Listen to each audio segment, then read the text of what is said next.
Olá pessoal, eu sou Felipe Quintino, fundador e CEO do portal Ticho Online. No Talk Ticho de hoje, nós vamos bater um papo com a Tatiana Tomás, que é fundadora e CEO da Shoppercentric, e ela também é professora da ESPM. Tatiana, queria te agradecer pela participação no Talk Ticho de hoje.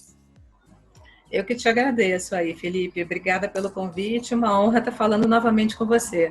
Maravilha, legal. Tatiana, antes da gente começar o nosso bate-papo, eu queria que você contasse um pouquinho a respeito da Shoppercentric. Como é que funciona o trabalho de vocês? Bom, eu tenho minha carreira desenvolvida aí por várias indústrias grandes aí de bens de consumo, já trabalhei no varejo também, já trabalhei na Nielsen, enfim, aí depois desse monte de apanhados de aprendizado, sempre na área ligada a insights, tanto de comportamento do consumidor como do shopper, há uns 4 anos eu abri a minha empresa, então a ideia é sempre ajudar os clientes nesse entendimento do comportamento do consumidor e shopper e traduzir isso em planos de ação. Então, ajudá-los a ativar melhor as suas marcas no ponto de venda através desse conhecimento. Legal. Você trabalhou também na Kimberly-Clark, né?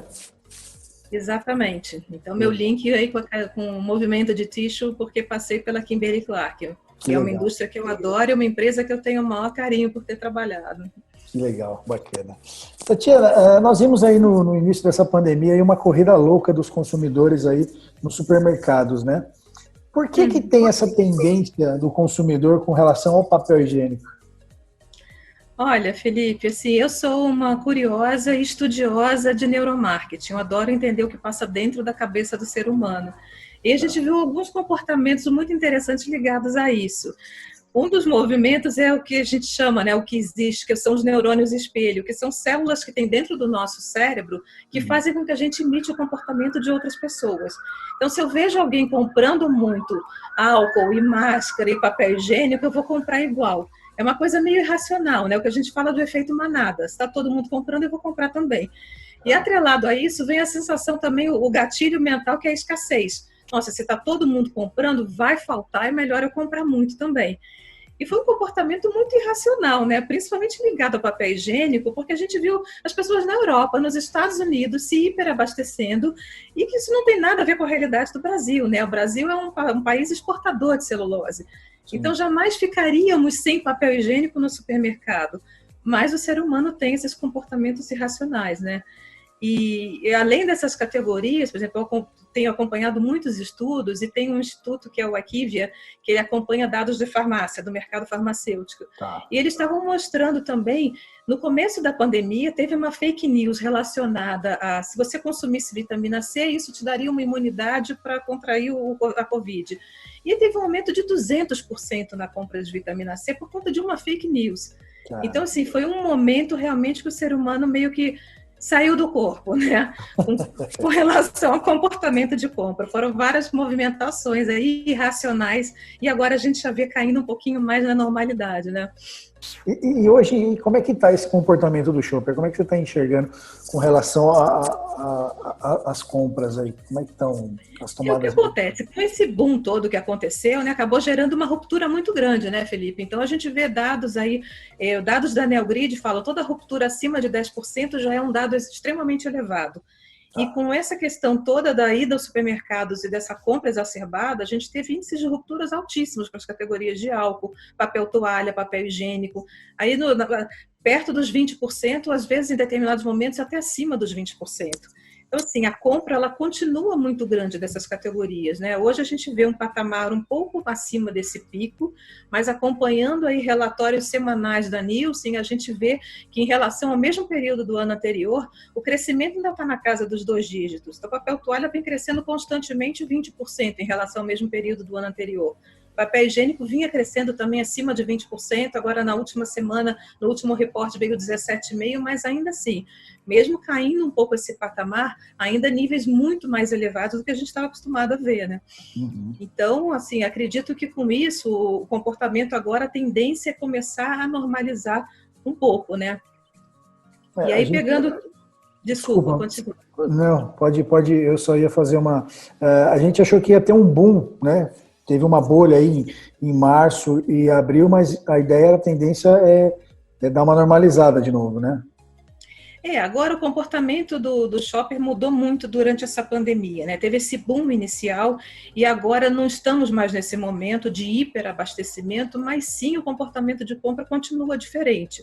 Uhum. Então, a gente vinha acompanhando nos últimos anos, assim, uma multicanalidade muito grande, o shopper frequentando 8 canais de compra para compor a sua cesta mensal.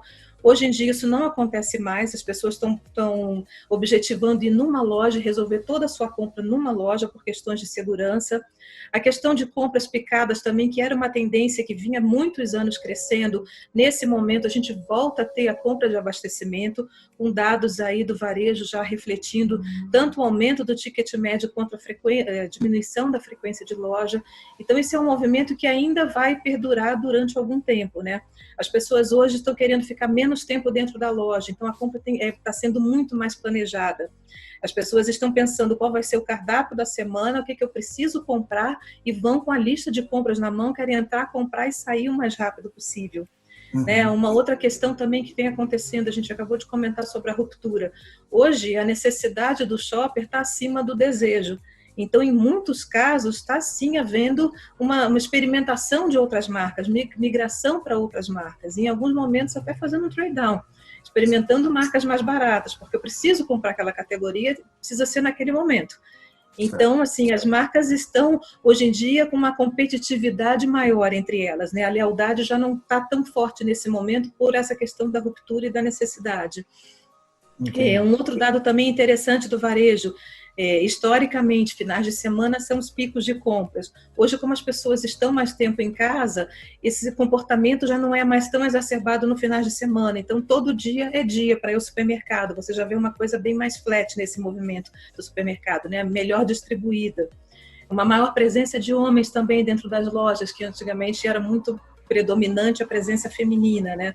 A shopper feminina. Então, assim, alguns comportamentos que estão mudando, né, nesse período, e claro, todas as categorias ligadas à higiene, à limpeza, à saúde e bem-estar, em função das mudanças de hábitos que todos nós tivemos que ter, né, nesse curto prazo.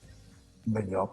E como é que a indústria e o varejo, Tatiana, como é que eles vão fazer para conquistar esse shopper aí? Olha, eu sempre falo, né, nas minhas palestras com meus clientes, eu sempre falo muito você tem que agregar valor, você tem que gerar uma boa experiência de compra. E hoje em dia, uma experiência de compra para o shopper é uma experiência que reflita assim, 3 expectativas básicas que ele tem nesse momento. Então, a primeira é segurança. Eu quero ir numa loja que eu sei que tem uma asepsia grande, que estão higienizando os carrinhos, que os funcionários estão com máscara, estão com luvas, que coloquem álcool gel pela loja toda. Então, tem muita gente migrando de ponto de venda em função desse quesito segurança. Um outro ponto muito forte é a rapidez, como eu comentei agora há pouco, né? As pessoas querem entrar e sair o mais rápido possível da loja. Então, o que indústria e varejo podem fazer nesse momento? Eles podem trabalhar juntos com relação a uma boa sinalização da loja, uma boa organização da gôndola, trabalhar planograma de forma que tenha um número de frentes adequado a produtos que estão girando mais nesse momento. Se for fazer alguma promoção, que seja uma promoção relevante e que ela esteja visível ao shopper, for fazer uma ilha de algum produto que seja relevante nesse momento, que ele esteja logo na entrada da loja, tudo para facilitar esse fluxo do shopper dentro da loja, para que ele consiga entrar e fazer a compra o mais rápido possível. E o terceiro ponto é a efetividade, né? Ele quer comprar tudo num lugar só, ele está valorizando muito a proximidade. Então, a gente tem que pensar em garantir esse mix adequado nessa loja de proximidade, né? O que o shopper está buscando quando ele vai no supermercadinho na esquina da casa dele? Qual é o meu portfólio que vai atender a essa demanda, né? Uhum. E além desses 3 pontos básicos assim que o shopper está buscando, tem coisas que as empresas precisam fazer e já estão fazendo, né? Uma questão do delivery, do e-commerce, que a gente depois até vai aprofundar um pouco mais nesse tema, né? Assim, eu faço parte de alguns grupos de WhatsApp de indústrias e grupos de varejistas, e o que todo mundo comenta, quem já não estava nesse mundo digital, que era um plano para meses ou para anos, em 5 dias já estava fazendo. Então, assim, não dá mais para fingir que não vai ter. Tem que ter e cada vez mais aperfeiçoar isso. Esse é um caminho sem volta que essa pandemia só disparou. Né? A questão também de empresas e varejistas podem trabalhar juntos, né, a indústria e varejo, a questão de preços abusivos, isso também foi muito forte no início da pandemia, né, principalmente produtos ligados aí à cesta básica com aumentos absurdos. Então, ficou um tentando descobrir onde era a culpa na cadeia, e assim, para o shopper, que é a pessoa que está lá comprando, não importa de quem é a culpa, não importa em que pedaço da cadeia houve um aumento grande. Isso é muito ruim para o shopper, ele se sente lesado. Então, é importante que a cadeia se converse nesse momento para ver como pode suavizar essa questão de aumento de preços abusivos, né? E um terceiro ponto muito forte também é a questão da responsabilidade social.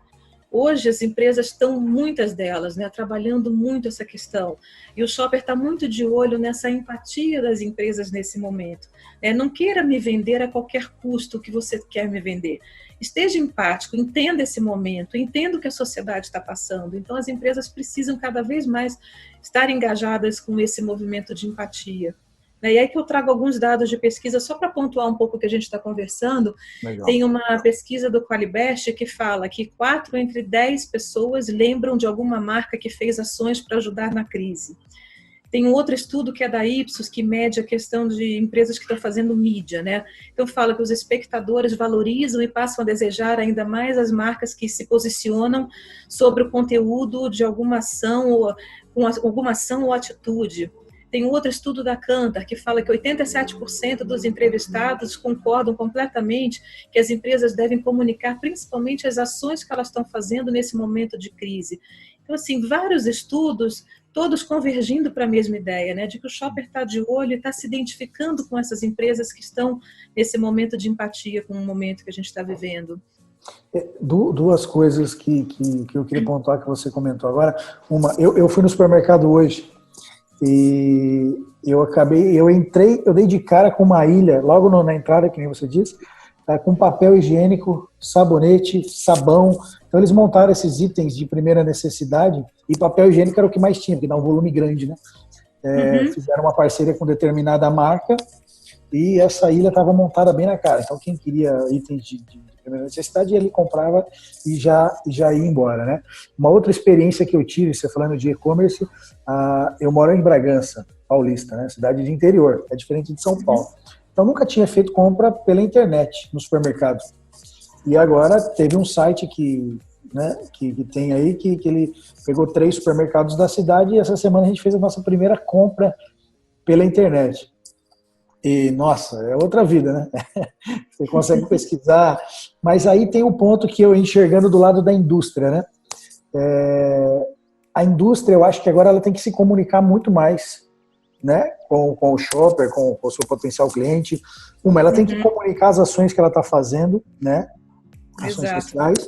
E ela também tem que trabalhar muito bem o branding dela, porque senão o cara vai comprar mais ainda preço, porque agora ele tem a oportunidade de ficar escolhendo na internet, ali na casa dele, né, fazendo pesquisa de supermercado, aí ele vai acabar comprando preço, né? Então, e muitas das indústrias de tixo não tem uma comunicação direta, né? Eles não trabalham uma mídia social, por exemplo, para se comunicar direto com o shopper, com o potencial cliente dele, né? Exato, até na nossa última conversa a gente até falou sobre isso, né? Que é uma indústria que tem tantas ações bacanas com relação à sustentabilidade, assim, precisa comunicar isso, precisa tornar isso mais claro, questões de sustentabilidade, de diversidade, de humanização, todas essas questões hoje são muito bem-vindas. E as indústrias estão fazendo isso, principalmente nesse mercado de tixo, mas falta uma comunicação, como você mesmo está falando, né? Eles têm que levar isso para fora, né? Tem que comunicar. Exato. E agora chegou a hora, né? Passou da hora e agora não tem jeito de... agora é pegar ou largar. Pegar ou largar, é isso aí. Exato. E Tatiana, você acha que a jornada do consumidor, obviamente, ela mudou bastante nesse tempo? E depois do pós-coronavírus aí, o que você enxerga disso aí, dessa jornada? Olha, todos os estudiosos e curiosos estão tentando adivinhar como vai ser esse novo normal, né? E a gente não tem a menor ideia de como vai ser isso, né? Mesmo olhando para frente, olhando para a China, olhando para a Europa, que estão na nossa frente nessa crise, a gente não consegue ver como vai ser isso, porque eu acho que o ser humano, ao mesmo tempo que ele quer voltar à vida normal, existe um receio muito grande. Então, tudo vai ser feito de uma forma muito paulatina, mesmo quando a gente começar a voltar a frequentar lojas, não vai ser como antes, não vai ter a proximidade física que a gente tinha antes, então tudo vai ser de forma muito devagar e muito cautelosa, né? Então, esse desejo por voltar ao antigo normal, junto com receio, vão estar convivendo ainda durante muito tempo. né? E assim, alguns comportamentos que nós incorporamos durante esse período, que eu acho que são tendências que em parte ficarão, por exemplo, o home office. Eu já trabalho em home office há muitos anos, mas muitas pessoas experimentaram agora, né? Pessoas, funcionários e empresas. E muita gente está vendo um benefício muito grande. Então, assim, eu não tenho que pegar trânsito, eu não tenho que fazer reuniões inúteis, as minhas reuniões são mais duradouras, mais né, pragmáticas. Eu não preciso pegar um avião para ir para um outro estado para fazer uma reunião de 1 hora.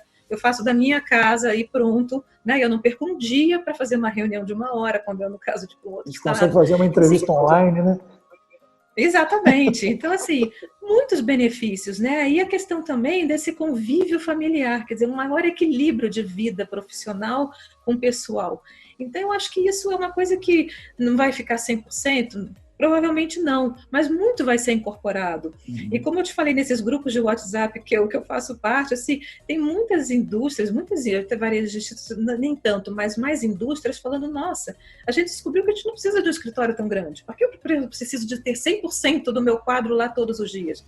Eu posso ter metade do espaço físico, pagar metade do aluguel que eu pago e fazer um esquema de ter presença física quando necessário. Então, assim, esse modelo está sendo redescoberto nesse momento, né? E aí, novos hábitos também. Todos passamos a limpar a casa, a cozinhar. E aí é muito interessante que eu vejo assim, as pessoas comentando, nossa, eu estou comprando uns utensílios de cozinha que eu não sabia nem para que serviam, agora eu estou vendo a utilidade. Passei a comprar produtos que eu nem imaginava que eram tão úteis. E aí, fazendo um gancho aqui para as nossas categorias, né? Papel toalha, eu acho que virou a bola da vez. Muita gente descobriu como é bom e como é prático o papel toalha. Usar o papel toalha. Então, assim, exatamente. Então, assim, vai ter um boom de penetração? Não. Mas vai voltar para o patamar anterior? Eu também acho que não. Eu acho que a gente vai chegar num equilíbrio e é uma categoria que eu acho que foi incorporada à rotina doméstica, seja na cozinha, seja na limpeza, que eu acho que não tem como voltar ao que era o antigo normal, né, que a gente fala. Então, assim, tem coisas que eu acho que vão permanecer. A questão da valorização do varejo local, hoje, muita gente muitas pessoas também verbalizando, eu ia numa loja X, porque era uma loja que eu tinha preferência, e agora não, eu vou na loja que tem aqui perto da minha casa, porque eu fico menos tempo fora de casa, eu me exponho menos. E teve também um engajamento muito grande nas redes sociais, de você valorizar o local, né? Valorizar aquele feirante que você conhece, valorizar aquele mercadinho que você conhece. Então, acho que essa onda de solidariedade também, isso não vai se extinguir. Alguma parte isso vai ficar um residual e as indústrias precisam enxergar esse varejo local e trabalhar bem esse ponto de venda, né? Qual é o mix adequado? O que eu posso trazer de diferencial dentro desse varejo? Então, tem coisas nessa jornada aí que eu acho que vão permanecer, não de forma integral, mas vão permanecer. Legal. E com relação à terceirização do shopper, né? Isso já vinha acontecendo através dos aplicativos, por exemplo, Neo Rap, e o e-commerce agora também está ganhando força, né? Que eu acabei de falar no meu depoimento que essa semana eu fiz a minha primeira compra no supermercado através de um e-commerce. Isso aí vai ganhar, vai se potencializar cada vez mais, não? Assim, estima-se que agora, durante a pandemia, né, o e-commerce ganhou pelo menos mais 4 milhões de novos clientes. Isso com crescimento de 30%. Isso são dados da Associação Brasileira do Comércio Eletrônico. E principalmente no varejo alimentar, né? A Nielsen acompanha isso e ela tem acompanhado o percentual de novos consumidores realizando a sua primeira compra online no varejo alimentar, que é o seu caso e é o meu também. E a gente está falando aí de 30%, 40% de novos entrantes. Então, assim, claro que isso veio para ficar, é um dado muito... uma estatística muito agressiva, né? Mas, assim, eu não sei se a tua experiência foi 100% boa, mas a gente está vendo as alegrias e tristezas de comprar online, né? Muitas experiências não têm sido muito bacanas. Então, assim, eu vou te dar até um testemunho pessoal também no aplicativo de compra, e ele compra no mercado que é perto da minha casa e que eu já conheço tudo. Eu falei, facilita comprar no lugar que eu já conheço os itens, o mix de produtos, né? E eu fiz a minha lista toda e tal, e passou o cartão, puf, beleza. No dia da entrega, eu tô vendo a menina me perguntando, tal produto não tem. Eu falei, mas eu não pedi para comprar tal produto. Resumindo, eles derrubaram a minha lista de compras e não sei por que carregaram a minha última lista. Então, eles compraram tudo que eu já tinha comprado semana passada. Nossa. Então, eu estou hiper estocada de um monte de coisas, e coisas que eu preciso, eu continuo precisando comprar. Então, assim, e a gente viu vários relatos, né? Talvez não tão bizarros quanto esse que eu passei, mas, assim, muita gente reclamando de prazo de entrega, porque, como a gente comentou no começo, né? Como todo mundo teve que se adaptar muito rapidamente a isso, ao e-commerce, os prazos de entrega estavam muito extensos, muita ruptura. Então, assim, todo mundo descobriu que tem coisas boas e tem também as suas limitações. E eu acho que é uma oportunidade muito grande para a indústria e varejo no desenvolvimento, né, dessa questão do e-commerce nesse momento. E aí, enfim, eu acho também que precisa se trabalhar muito a questão de CRM, indústria e varejo trabalhando juntos nesse momento. Qual é o shopper de cada ambiente de varejo? Vamos fazer promoções focadas, vamos fazer coisas um one-to-one, o máximo possível, porque também ninguém aguenta mais aquele tabloide que é o one fits all, né? Que é um para todo mundo. Você quer ser identificado, já que você dá tantos dados seus para se cadastrar em cada aplicativo, em cada coisa, então que usem esses dados a seu benefício, né? Que te ofereçam coisas interessantes. Então o shopper está buscando isso. Eu acho que é uma oportunidade nesse momento aí de digitalização, né? Digamos assim. E aí a questão, né, você me pergunta, né, se as empresas precisam investir mais no digital, né, no marketing digital, eu acredito que sim, e principalmente nesse mercado, né? Eu acho que é uma tendência que hoje em dia não dá mais para ficar fora. Você tem que sim rever investimentos e ter um equilíbrio do investimento online e offline. Investimento na loja física, investimento no e-commerce.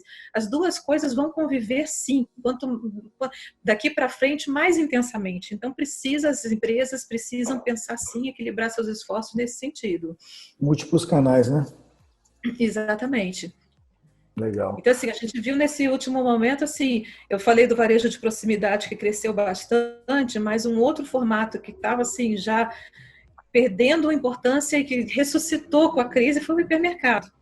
Ele veio junto com o cash and carry ganhando uma importância enorme por aquela questão de quero resolver tudo num lugar só. Você tem Então, tudo é um ali. formato que surgiu das cinzas e agora está bombando nesse momento de pandemia.